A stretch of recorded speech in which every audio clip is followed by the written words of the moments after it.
Finality. The path of a new beginning, often mistaken for the end.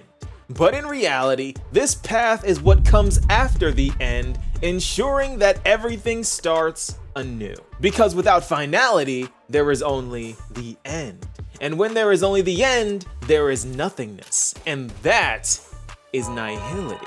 And even though nothingness is true despair, it is only human nature to fear the unknown aspect of a new beginning. So we cling to what we know, even if it is fruitless, until there is nothing left, instead of starting a new journey and embracing finality. This is what I believe to be the plight of Amphoreus, and what I also believe is the third path. As we know, the internal land of Amphoreus is intertwined with three different paths: the erudition, remembrance, and what I believe to be the finality. Because, you see, I made a theory around 5 days after the Nameless Faces trailer released called Amphoreus Doesn't Exist, where I made a ton of predictions and inferences that seem to be standing the test of time. But even though it is aging like fine wine, it is still 2 months old, and 2 patches of Amphoreus story has happened since then. So I think it is time that we revisit things and add on to it, because I believe that I may have solved a major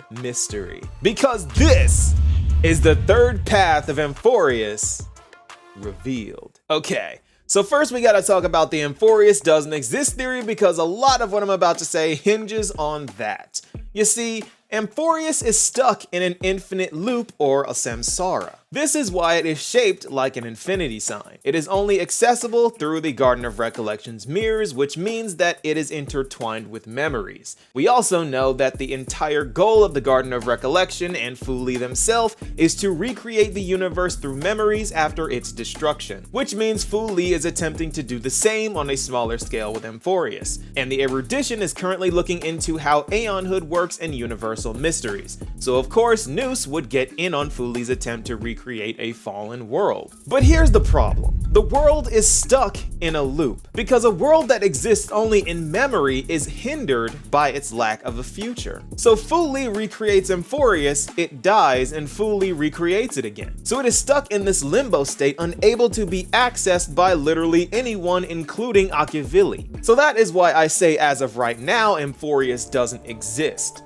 However, this is where it gets fun and where my analysis comes in. Because the entire name of our journey is Paean of Era Nova, and as Nova Impact, this of course caught my eye, and when put into layman's terms translates to the Song of Triumph for the New Life Givers era, meaning that we will bring this world into a new age and grant it a new beginning.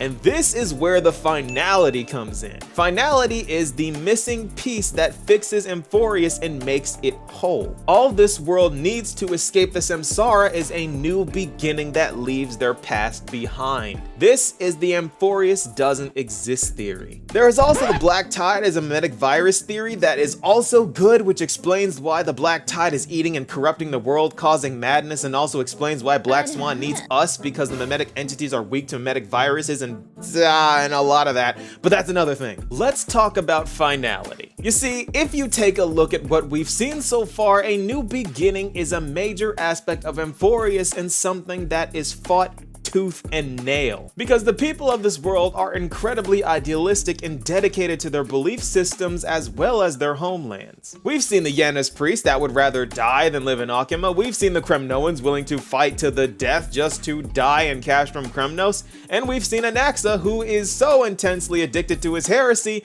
that it restricts him from even having a normal conversation with Aglaya or even the Titan that is currently living inside of his head. Which means that Anaxa is quite possibly beyond reason. Anyway, it is a reoccurring theme that the writers are instilling into our minds, and for good reason. Because there is a reason why Mighty was the star of the show this patch, and that is because he embraced finality. Let me explain. Mighty, ever since his father cast him into the Sea of Souls, has been set on a path that has led him to resent the traditions of the Kremnoans, opening his eyes to the pride, greed, and pointless bloodshed that has plagued his people for thousands of years. So as the new king, he chose to be the last. and ended the long upheld and beloved culture of the Kremnoans, trading it for a new beginning and a peaceful future for his people. This is why he had the emphasis in this story and why he was able to save the day. This is foreshadowing how finality can save Amphoreus. Maida even says himself that he is trying to give the Kremnoans a new beginning. It has finality written all over it.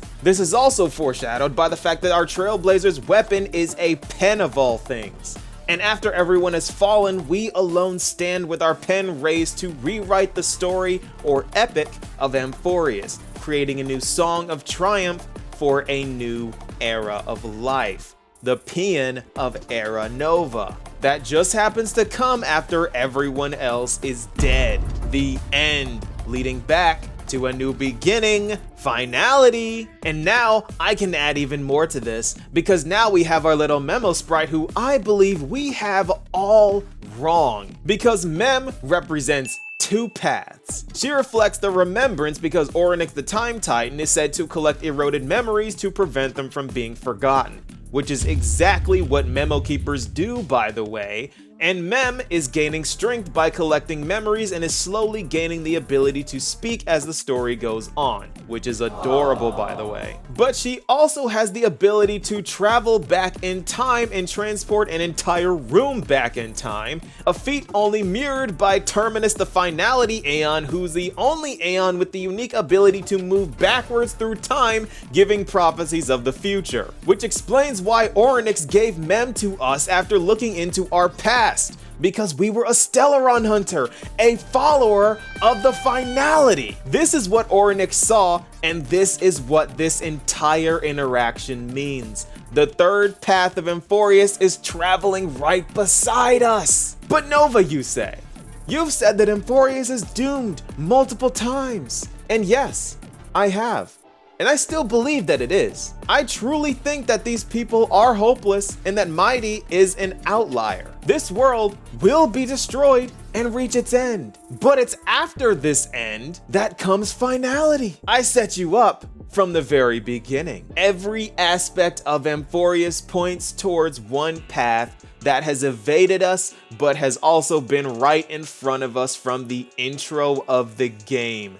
Our entire journey has been one of finality. We had a life before this with a family of Stellaron hunters, but that ended, and the Trailblaze is our new beginning. And now it is time that we bring a new beginning to Amphoreus, so they too can have a place in the universe. And that is the third path of Amphoreus revealed. In my opinion, it makes perfect sense that the remembrance and the finality work in tandem, because it is only through the forgetting of memories can you reach a new beginning for yourself easier. Finality comes easier when there are no memories to cling to. That's why we got a memory right before joining the Trailblazers. And also why Kafka says knowing the right thing at the wrong time is so dangerous and can reset a lot of your progress. Because it's only human nature to cling to what is familiar. And what is familiar comes from your memories. Or of course, this whole deal could just be a Stellaron for what is it, the fourth time now?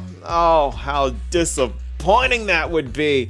If the Black Tide is just a Stellaron disaster that is somehow tied to Nanook, and Finon being Nanook or something because Nanook has golden blood, oh, I would hate that. It would be so boring. Man, Hoyo would hear it from me if that ending becomes true after all this finality teasing they're doing here. I've also heard the theory on how Finon is the Flame Reaver's other half because of the whole sun-moon thing, and somehow the Flame Reaver knew about Mighty's weakness after he told Finon.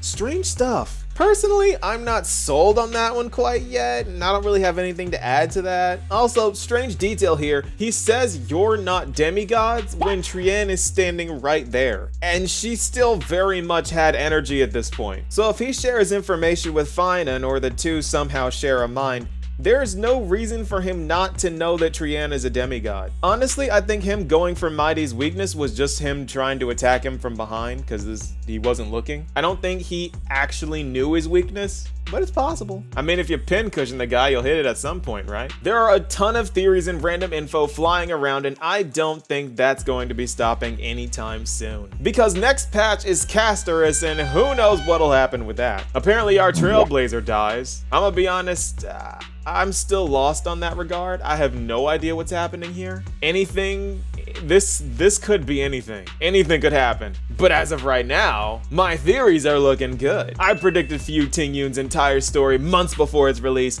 I predicted the latest Zenless Zone Zero story 5 months before its release to a T, and I could be right again. But what do you guys think? Be sure to let me know, and I'll see you all in the next video. Peace, y'all.